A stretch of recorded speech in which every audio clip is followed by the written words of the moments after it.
Insung mite nan dam moi nam Pathen lungsit wang le nang ho support wangin I channel u hung ma chal hen tun 10k subscriber in mutawin ke ma to phat wang lovin nang ho support wang le ho Ngailutna wang a hi zenin na chung che wa se joulou Kipathu kan phongin chuleh Kakipa na tu dung zuin Kuki YouTubers mi som le thum langin congratulations video bol na in thonun Kakipa na banin Kakipa le azingin nang ho to sot jal'a I ma chal heti phot chit na hin chuleh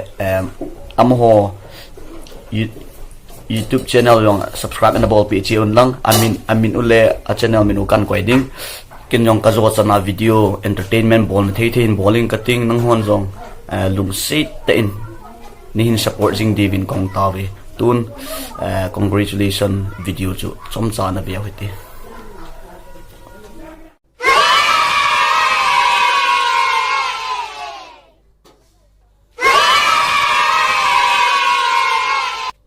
Hi guys, kay kahila hinakulam hil YouTube channel na ipa kahin tuna kahin sa inom hila ho inaw pau iso pi pau iloy pau same boy Kuki entertainer YouTube ani holaw chen Kuki entertainer tinamudi uhin aman subscriber 10k anay na chunga kipabat sana hi video kahin bolahin so pi ulan autte ho loy la pai te ho ama channel subscribe bolo laizo sinjang Kuki entertainer tin holaw chen mu jing diuhin subscribe bol pi vin lang khalakat kita sa to ta ti cha kahin sei no mahin sele Mr. Golhang sim boin jang hong machal jing in lang na channel he gang ta 20k subscriber congrats kahin bol thei kit na dingin nang jan panhala in hin lan lang sele mi pi ho zo sin jang I bon vin inaw pau iloi pau channel he support bol che o ta ti cha kahin sei no he Kakipa. Hello, Mr. Samboy, the Kuki entertainer. This is Nemi, and I want to wish you a very big congratulations on reaching 10k subscribers. This is just the beginning. I want to wish you more success and growth in the future. Bye.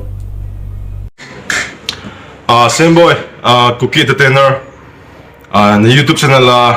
10k subscriber na muna Chung'a kan kipapiin. Mabanin Jong machal jing lang tisanga haizole phazo video bol jing lang na channel Jong khang closing han. Congrats. Hi and congratulations for 10k family Kuki entertainer.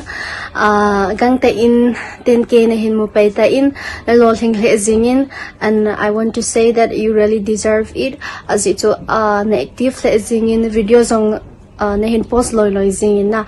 bol na felin IAP chu hitale hung machal zingin lang hung lol hing zingin lang ba na jong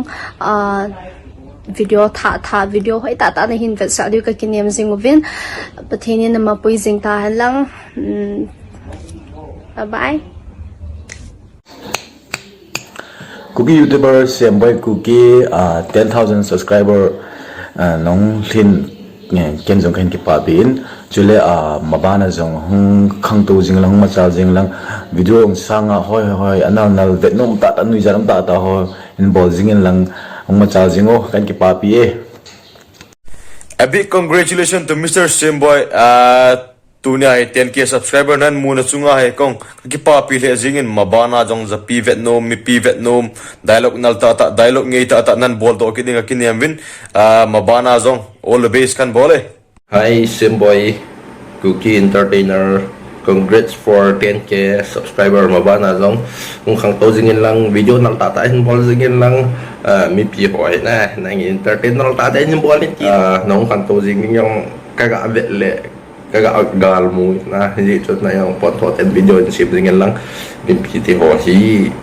entertainer bol jingin ti chu kan he sa ni ke ma phat chan tan teo.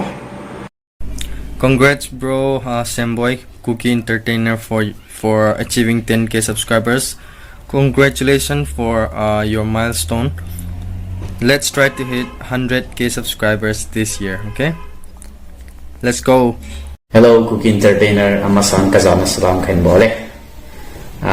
Masapenin 10k subscribers val na muna Chung'a kan kipapin mabana jong machazing lang dialogue za nunga ho kipan ni han lang go lang ho kipan di jong de za na hin je to ding na ti chui kinem now hin best wish kaya ko ni kan bolin chuleh pen jong na win hizi chun na fans ho ko ma ka sei nom chu hi le you have the right person na ama hi YouTubers la ding azong like ka sei nom chu hi le ma hi frank pen ti ding ka ging chan hizi chun kui da bang subscribe nai lo zong subscribe na ba pi utin ke azong na subscribe tin na và thì kan sei in ma ba na zong payment ho my first payment ti ho na nga la hi ta in hizi chun nên lùi độ cả na ngã là lovin chỉ chú tổn nó go mà cái xây in các cái bài hita bong chan go kinh bia na video sao thì đang công diễn na chung cái Kipathu cái xây so let's stop here all the best bro.